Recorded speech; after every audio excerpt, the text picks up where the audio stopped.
Hai geng, selamat datang lagi di TCHI seperti janji gue kemarin ya. Kalau sekarang berarti waktunya TCHI lagi. Dimana cerita ini datang dari teman kita namanya Tika. Yang sebenarnya nih ceritanya bisa dibilang apa ya? Sebuah malapetaka, sebuah aib besar di keluarganya dia. Tapi tentunya semua ini sudah dari persetujuannya Tika sendiri selaku yang mengirimkan cerita. Supaya teman-teman ini bisa menjadikan apa ya? Pengalaman hidup Tika menjadi pelajaran dan tidak bernasib sama seperti dirinya. Tika sendiri bingung gengs. Karena menurutnya sebenarnya nih ya, keluarganya tuh orangnya mah orang-orang baik. Dalam artian gak pernah macam-macam dan nyari masalah sama orang lain. Bahkan setiap habis maghrib, Tika dan sekeluarga ini sering melakukan sholat berjamaah tuh. Dan gak jarang juga sehabis itu mereka melakukan tadarusan bareng. Jadi menurut sepengetahuannya Tika, sosok ayahnya itu merupakan seorang yang agamis. Namun semuanya berubah saat ada orang lain yang datang ke rumah keluarganya Tika. Jadi ini kita backgroundnya dulu ya. Tika itu dua bersaudara. Yang mana tadi kita udah bilang keluarganya itu sederhana. Dan awalnya keadaannya juga baik-baik aja, gak pernah ada masalah dengan siapapun juga. Sang bapak sendiri berprofesi sebagai pengepul padi, dimana nanti nih para petani ngepul ke bapaknya Tika, lalu sama bapaknya Tika didistribusikan gitu kan ke berbagai pasar-pasar. Sedangkan kalau ibunya adalah ibu rumah tangga. Nah, kejadian ini terjadi waktu Tika itu SMP kelas 9, dia mau lulus tuh masuk SMA. Di desa tempat dia tinggal, setiap jam setengah 6 sorean tuh, menjelang maghrib ya, rata-rata semua orang udah pada masuk rumah, nutup pintu sama jendela. Ya hal biasa yang dilakukan lah. Wajar kan kalau di desa memang biasanya banyak masih yang begitu. Karena di sana tuh masih meyakini kalau menjelang maghrib adalah waktu mereka yang tak kasat mata untuk keluar. Nah, seperti biasa, kalau sholat maghrib, tadi kan Tika sekeluarga tuh melakukan sholat berjamaah bersama. Kebetulan waktu itu di rumah nih lagi kedatangan Pale sama bulinya Tika. Emang mau tinggal di sana. Karena katanya mereka mengalami sebuah kejadian aneh, gengs. Yang katanya di rumah Pale dan Bule itu melihat ada bola api yang terbang di atas rumah mereka. Dan karena takut itu merupakan sebuah pertanda buruk, mereka juga nggak tahu itu apaan. Akhirnya Pale yang merupakan adik dari bapaknya Tika, atau jadi istilahnya ya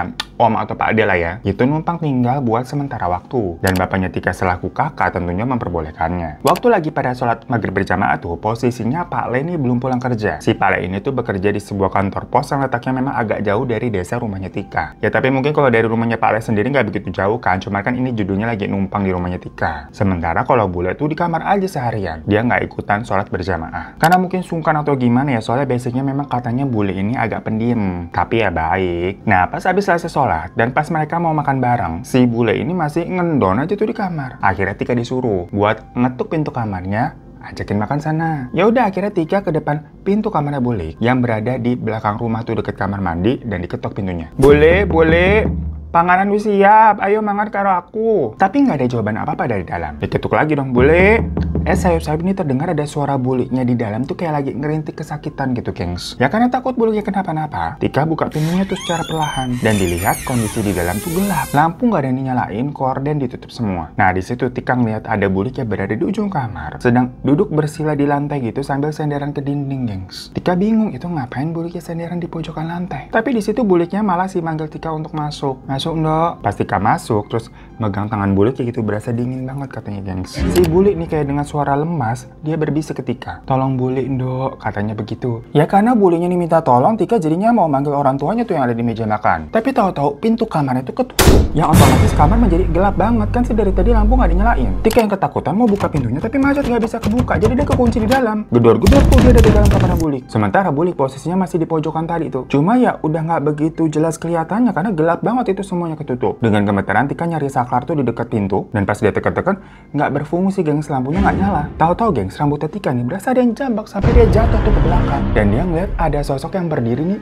di atasnya gitu, gengs. Karena gelap, Tika nggak jelas lihatnya juga. Yang dia ingat sosok itu tangannya aja tuh panjang banget, gengs, sampai hampir di atas matanya Tika tuh. Tika kan posisinya tiduran soalnya. Ya dia di situ teriak sama nangis. Dan tiba-tiba pintu dibuka, lampu nyala. Bapak, ibu sama Kak Imron tuh masuk ke kamar. Bapaknya nanya kenapa. Tapi Tika yang lagi nangis-nangis tuh sampai kesusahan buat cerita. Yang jelas tadi bapaknya buka pintu mah gampang aja dari luar ya. Gak ada kayak macet-macetnya dan saklar lampu pas dipencet juga nyala. Sementara Buli kondisinya masih di pojokan sana tuh. Ya akhirnya ditolong, dipapa gitu, direbahin ke kasur. Dan keluarga Tika juga nggak tahu nih apa yang terjadi sama Bulik. Jadi kiranya kan sakit ya. Namun makin hari kondisinya Bulik ini semakin aneh, gengs. Dimana Bulik ini lebih sering bengong dan jalan sendirian kayak tanpa tujuan. Sampai warga desa di situ katanya suka ngeliat Bulik itu kayak keluar maghrib dan jongkok di depan kuburan. Abis itu tapi ya udah diem aja. Sampai beberapa kali nih Pak Le harus jemput tuh dan kayak mulangin balik si Bulik ke rumah. Nah, warga di sana tuh berpikir kalau Bulik ini semacam ODGJ. Dan jadinya pada takut juga untuk berinteraksi dan dekat-dekat sama si Bulik. Macam orang yang takut dekat-dekat dengan orang gila gitu lah, gengs. Kepala desa di situ tuh sampai sempat datang dan ngomong ke bapaknya Tika. Ya soalnya kan gimana pun juga Pak Le sama Bule itu bukan orang desa situ ya. Istilahnya tamu nih saudaranya bapak. Kepala desa tuh menanyakan kapan Pak Le sama Bule tinggal di sini. Karena dia banyak dapat laporan dari warga. Mungkin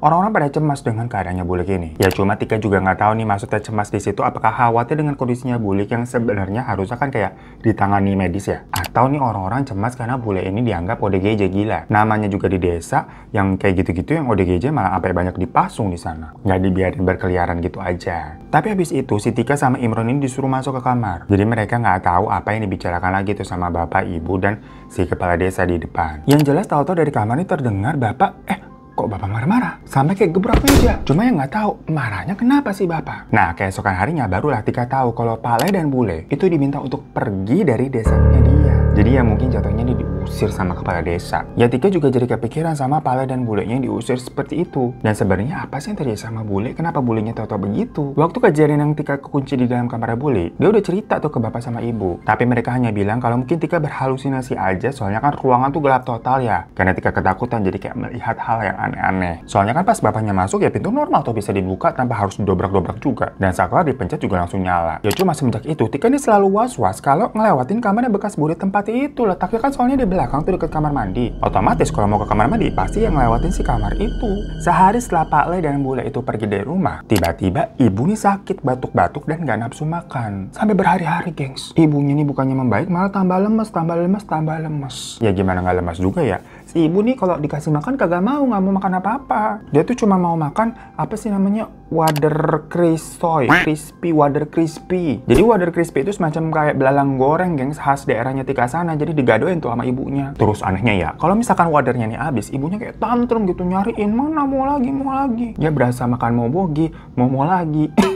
Kamu endorse di Mari apa mau mogi kak? Ya karena begitu kan Tika merasa nih kayak bukan ibunya tantrum begitu masalah wader crispy doang. Udah sempat didatengin sama perawat tuh buat dicek. Memang ibu ini dikatakan di jalannya kayak kena tipes dan butuh bed rest total. Cuma kalau orang tipes kan kita ngerti ya emang badannya berasa lemas gitu harus bed rest. Tapi kok ini kayak mau makannya cuma wader crispy doang yang bingung korelasinya apaan. Sampai tadi kalau wadernya habis kan ibu tantrum tuh. Dipaksa makan nasi gitu kan nggak mau disuapin di kasur. Sampai pernah pas mau disuapin nasi sama bapak ditepis gitu piringnya sampai jatuh. Tika merasa itu aneh banget sifat ibunya tuh harusnya nggak begini nih. Ya akhirnya bapak karena itu nyarilah dia wader crispy lagi. Mau gimana? Kalau nggak gitu mah ibunya nggak makan apa-apa, nggak ada yang masuk ke tubuhnya. Sampai ada temennya bapak nih yang datang ke rumah mau jenguk ibu, memang namanya tuh Mas Yono. Tapi pas masuk nih Pak Yono itu langsung bilang ke bapaknya kalau hawa di rumahnya itu terasa berbeda. Pak Yono bilang banyak tamu tak diundang yang singgah bahkan menetap di sini. Iki wong sing wis nerapati geni. Nah di situ kan kebetulan ada Tika ya. Tika tuh selalu nemenin ibunya tuh di kasur. Dia nggak ngerti apa yang diomongin sama Pak Yono, pati geni apaan. Dan bapaknya denger begitu juga kayak diem aja nggak jawab apa-apa. Dan malah habis itu bapak mengajak Pak Yono keluar. Terus mereka terlihat masuk ke dalam kamar bekas Pak Le sama Bule itu yang di belakang dekat kamar mandi. Ya dari situ lagi-lagi Tika nggak tahu apa yang diomongin sama bapak dan Pak Yono tuh di dalam kamar sana. Malam harinya bapak meminta Tika untuk nemenin ibu tuh di kamar. Jadi Tika disuruh tidur bersama ibu. Sementara bapak malah tidur di kamar belakang dan terdengar suara dikunci tuh dari dalam tuh. Jadi pintunya dikunci sama bapak. Tika bingung kok bapak malah tidur di sana mau ngapain. Tapi ya udahlah Tika nurut aja pokoknya. Nah pas sudah tidur nih Tika terbangun karena terdengar ada suara angin dan kayak kayu kepetok-ketok gitu gengs. Tika ngajak keluar, ternyata memang jendela di depan itu terbuka dan ada angin berhembus kencang sampai goyangin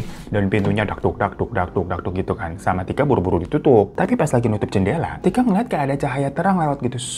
Pas diperhatiin lagi loh, kayak bola api gengs kelihatannya. Tika yang kaget langsung buru-buru ngunci jendela dan lari tuh ke kamar ibu lagi. Baru juga sampai di depan pintu kamar ibu, tahu-tahu jendela depan tadi kebuka lagi dan anginnya masuk. Tika udah ketakutan banget sebenarnya di situ. Dia bingung nih harus balik ke kamar aja apa nutup jendela. Dia pikirnya kayak tadi udah diselo sebenarnya deh.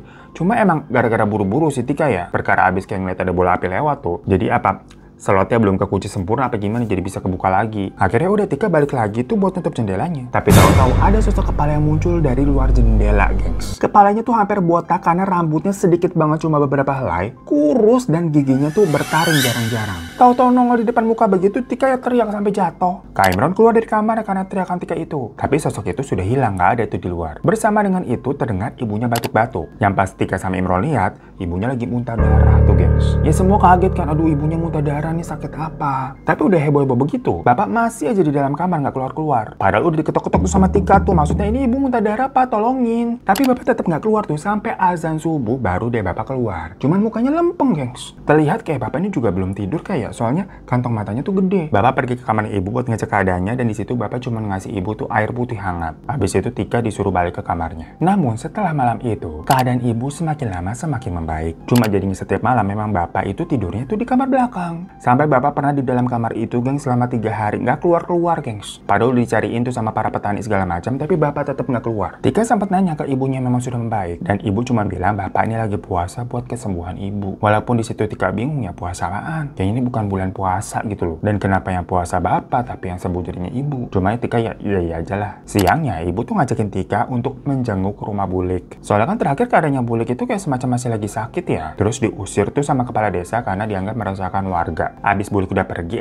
malah ibu yang sakit. Jadinya pada fokus ngerawat ibu dan nggak tahu keadaannya Bulik. Yaudah abis zuhur, ibu Imron sama Tika tuh pergi tuh ke rumah Bulik. Tapi ternyata rumahnya kosong. Dan menurut tetangga di sekitarnya, Bulik itu sudah dibawa pulang ke rumah orang tuanya semenjak Pak Le meninggal. Lah Tika sama yang lain kaget. Pak Le meninggal kapan? Kata tetangga tuh udah 2 minggu yang lalu. Jadi sewaktu sih ibunya Tika lagi sakit-sakitan nih. Tapi selama itu juga nggak ada nih yang ngasih tahu ke keluarga Tika kalau Pak Le udah nggak ada. Padahal Pak Le ini adanya si bapak. Dan sepertinya bapak juga nggak tahu, geng, seorang di kamar mulu. Bapak sama Pak Le itu cuma 2 orang bersaudara dan orang tua mereka udah lama nggak ada ya. Nah waktu dengar kabar itu mau ke rumah si orang tuanya Bu Li karena kan dipulangin katanya tuh. Jauh banget jaraknya, kayak udah beda daerah. Jadinya Tika, ibu sama Imron pulang tuh ke rumah. Dan dilihat pada saat itu yaitu bapak masih di dalam kamar belum keluar. Si ibu bilang udah tunggu bapak keluar aja baru kasih tahu mengenai kabar tentang Pak Le. Sementara itu ibu ini ke dapur terus kayak mau masak nasi pakai dendeng tapi banyak banget masak nasinya. Dan Tika disuruh ibu tuh beli bumbu dapur ke warung. Karena waktu itu di desanya ini mau diadakan acara, gengs. Jadi Tika nih buru-buru lari ke warung bukan karena apa-apa, karena takut warungnya tutup. Soalnya para warga tuh lagi pada bersiap-siap gitulah. Namun untungnya waktu Tika kesana ya warungnya itu lagi baru siap-siap tutup. Jadi sempat kebeli deh tuh bumbu dapurnya. Nah makanya kalian juga nih mending buru-buru deh kalau mau beli Deo Spray dari Holy Grails. Bukan perkara warungnya mau tutup, tapi perkara mumpung lagi diskon, gengs. Jadi mending nyetok kata gua mah. Karena kalau Deo Spray dari Holy Grails ini itu udah kebutuhan primer yang bisa gue bilang ya. Pasti dipakai tiap harinya, apalagi gue punya yang kemasan ini tuh wanginya beda-beda biar ketek wangi. Misalkan apa, mau pergi kerja, mau kuliah, mau hangout, sebelum keluar-keluar tuh semprot dulu pakai Holy Grails Deo Spray ini, gengs. Jadi kalau kalian nggak mandi keluar gitu nggak apa-apa, nggak bakalan bau. Ini tuh kayak pengganti parfum juga sih. Makanya dari hari Senin sampai Minggu, mau weekdays ataupun weekend, pasti dipakai nih, gua nyetok nih. Sampai hilang satu emang gue sedia, gue taruh tas. Karena ini tuh udah terbukti ampuh banget buat ngilangin bau badan seharian, gengs. Ingredientsnya alami, jangan takut, dari tawas. Dan pastinya udah Bipom juga ya. Aman udah, buat kulit sensitif juga aman. Pokoknya kalau udah pakai ini habis olahraga ataupun aktivitas berat, itu nggak bakalan bau, keringat juga berkurang. Gua aja udah nggak pernah lagi tuh pakai apa sih Deo roll on begituan, karena ya udah ini praktis banget, langsung semprot, awetnya seharian. Apalagi ini juga lebih wangi ya, beber kayak pakai parfum, tapi memang kandungannya ini khusus buat yang ketek Deo Spray. Harganya lebih hemat pula. Kalian bisa beli yang full size nih yang kayak gini nih, biasanya ini gue taruh di rumah, atau beli yang tadi nih yang paket mini size dengan berbagai macam wangi yang cocok buat dibawa kemana-mana. Ini kayak satu nih selalu gue sedia tuh di tas gym. Jadi kalau traveling atau lagi olahraga keluar pergi-pergi, langsung semprot-semprot udah selesai hidup lo, nggak bakal takut bau. Jadi langsung check out aja ya, linknya ada di bawah. Nah, abis tadi Tika udah belanja tuh, pas dia pulang, kok dia ngeliat kayak ada Pak Le-nya lagi jalan lewat. Tika bingung. Loh, bukannya kata Pak Le udah meninggal? Itu yang dilihatnya barusan ya Pak Le kan? Sempat diterakin juga sama Tika, Pak Le! Tapi si Pak Le jalan aja terus. Diikutin tuh akhirnya sama si Tika tuh, sampai ke sebuah jalan setapak masuk ke kebun singkong. Cuma dari situ tau-tau Pak Le-nya nggak kelihatan lagi.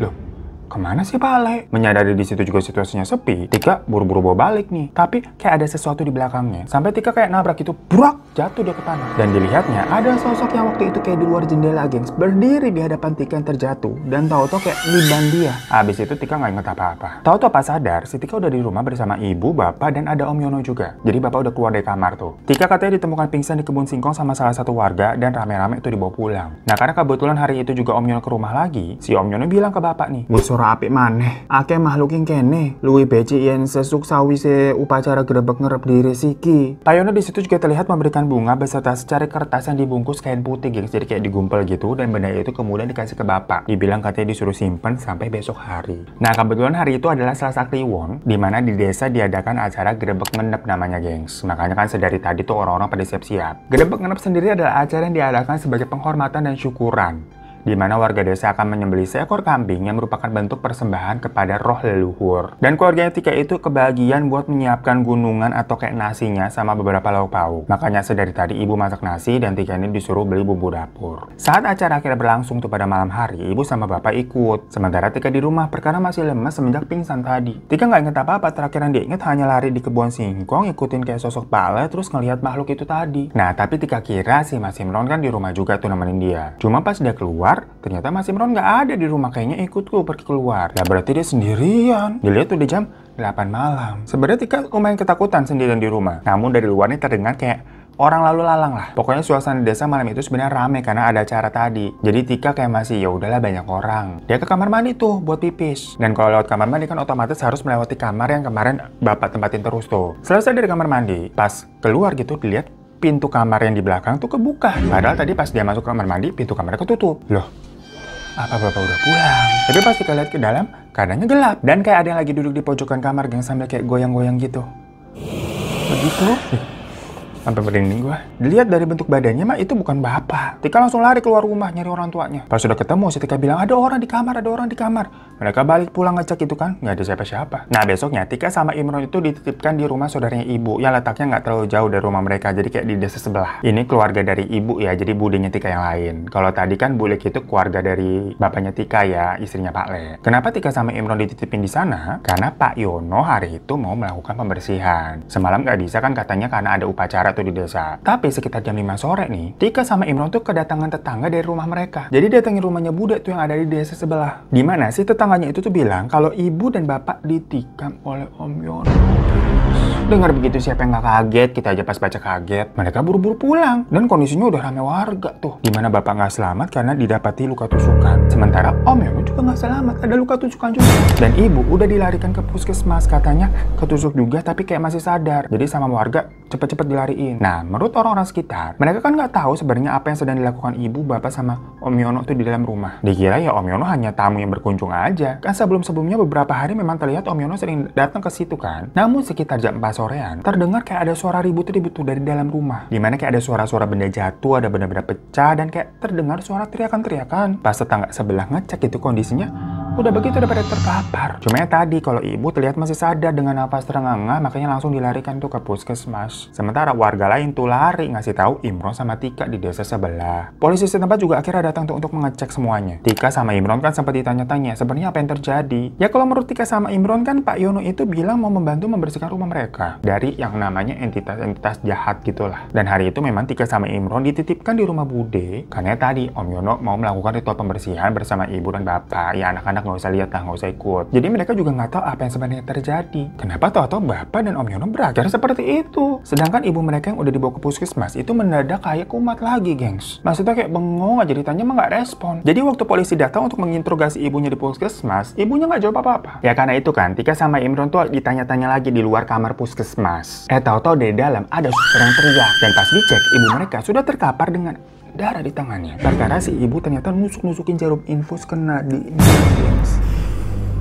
situ ibu meninggal. Ya karena ini sebuah hal yang sangat janggal ya. Pemicunya apa sampai ibu melakukan hal seperti itu? Ditambah berarti udah nggak ada saksi mata nih. Bapak, Om Yono, semua nggak ada. Polisi yang mengusut ini juga jadinya kebingungan karena nggak ada pihak yang bisa dimintai keterangan. Tetangga-tetangga sekitar hanya mendengar suara-suara tanpa tahu di dalam tuh ada kejadian apa. Awal pemicunya tuh gimana? Nah setelah itu si Imron nih keingetan sama Bulik. Karena kan kalau ditarik benangnya semua ini terjadi semenjak Bulik dan Pali tuh datang ke rumah kemudian diusir karena dianggap mendesakan warga. Habis itu ibu sakit, sampai ini. Pale sendiri dikabarkan katanya juga sudah meninggal tuh, sedangkan Bulik kan belum, tapi dipulangkan ke rumah orang tuanya. Akhirnya dengan bantuan polisi yang menangani kasus ini, mereka mencari Bulik tuh dan ketemu. Benar, Bulik ada di rumah orang tuanya. Tapi kondisinya lebih parah dari terakhir kali waktu Tika sama Imron masih ketemu tuh di rumah mereka. Terakhir kan Bulik juga keadaannya kayak bengong-bengong begitu ya. Dan waktu mereka samperin itu keadaannya Bulik kurus banget, rambutnya hampir rontok semuanya, nyaris gundul, dan kakinya dipasung.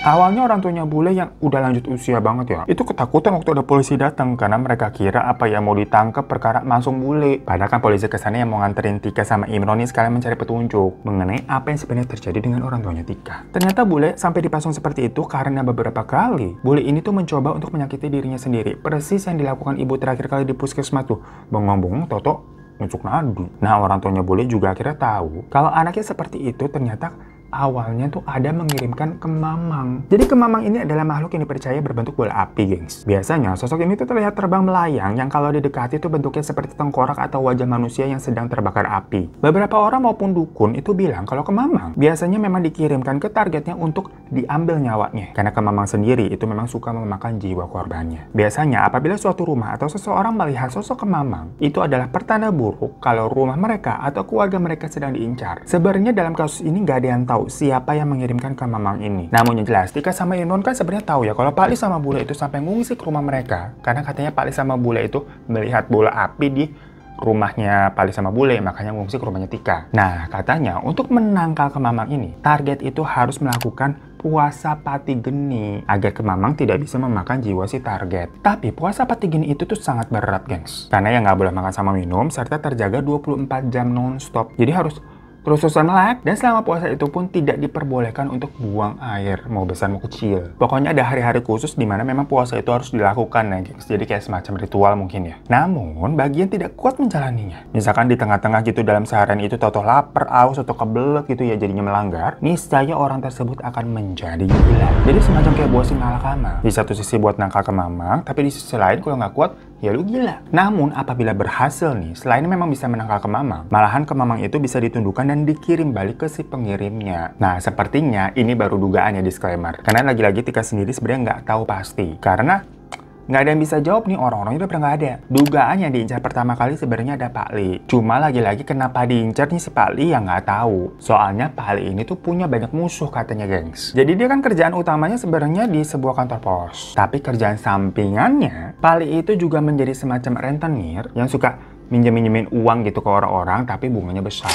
Nah orang-orang yang nggak bisa bayar nih rata-rata barang-barangnya diambilin semua. Jadi ya banyak yang benci gitulah. Makanya nggak tahu nih siapa pelakunya, karena kalau ditanya siapa yang benci sama Pak Ali, iya terlalu banyak. Nah biar nggak ikut kena bala, Bule itu melakukan puasa gini juga. Tapi mungkin di tengah-tengah dia nggak sanggup apa gimana, makanya jadi gila. Dan karena mereka berdua akhirnya juga ngungsi itu ke rumah keluarga Tika, jadinya ke mamanya mengincar si Pak Ali itu ya pindah ke rumahnya Tika karena Pak Ali lagi di situ. Dan entah kenapa dari situ ke mama ini kok juga jadi mengincar keluarganya Tika. Nah kalau mau diusut lagi, dicari-cari lagi ya, dicocok lagi. Selain memang Pak Li sama bapaknya Tika itu kan punya hubungan darah ya, kakak dan adik. Bapak ini juga semacam narok duit, atau istilah keren sekarangnya itu kayak invest ke Pak Li lah. Pak Li yang selaku rentenir tentunya kan butuh uang banyak nih buat pinjemin ke orang-orang gitu buat modal. Nah bapak itu salah satu orang yang suka nyetor uang tuh ke Pak Li buat ya modalnya Pak Li minjemin ke orang-orang. Nanti keuntungan bunga yang didapat dari Pak Li itu dibagi ke bapak beberapa persen. Gue di part ini sebenarnya agak lumayan paham karena gue juga mempelajari sebenarnya sekarang nama istilahnya tuh ada namanya P2P lending. Jadi salah satu instrumen investasi gitu bilangnya ya.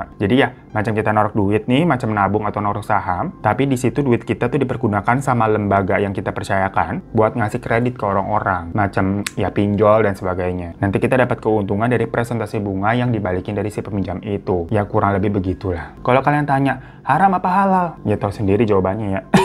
Nah, apakah mungkin karena itu Bapak jadi keikutan dibenci oleh musuhnya Pak Li ini? Lagi-lagi Allahualam. Cuma itu kayak dicocok logikan saja. Karena ada kemungkinan kedua, di mana tujuan Pak Li ngungsi ke rumah keluarganya Tika itu hanya sebuah kedok untuk memindahkan ke mamang kirimannya itu ke keluarganya Bapak. Soalnya kan tahu-tahu ibu tuh di awal-awal jadi sakit-sakitan aneh. Makanya Bapak akhirnya sampai ikutan puasa geni buat menangkal semua itu. Ya mungkin atas info atau cerita dari Pak Le sendiri selaku adiknya. Atau mungkin juga Bapak sebenarnya tahu nih sebuah rahasia dari Pak Li. Karena gimana pun juga mereka deket loh. Dan Bapak kan sempat marah waktu kepala desa minta Pak Li untuk pergi. Namun lagi-lagi itu nggak tahu nih Bapak atau Ibu ada yang melanggar apa sampai kejadian di rumah itu dengan Om Yono juga kota-kota ikutan, maksudnya ikutan nggak selamat, dan ujung-ujungnya ibu bunuh di puskesmas. Karena ternyata lagi nih ya, ini karena cocok loginya banyak. Jadi konspirasinya tuh A, B, C, D begitu loh. Nah, Om Yono tuh ternyata adalah salah satu orang yang meminjam duit ke Pak Li, gengs, buat pengobatan istrinya. Namun karena bunganya kan tinggi ya, malahan dia semacam jadi kelilit utang dan pengobatan istrinya tuh nggak tuntas sehingga penyakit istrinya tidak bisa diselamatkan. Nah, kalau dugaan inilah memang yang diyakini sama pihak kepolisian kalau Om Yono ini jangan-jangan mempunyai sebuah dendam kepada keluarganya Bapak dan Pak Li.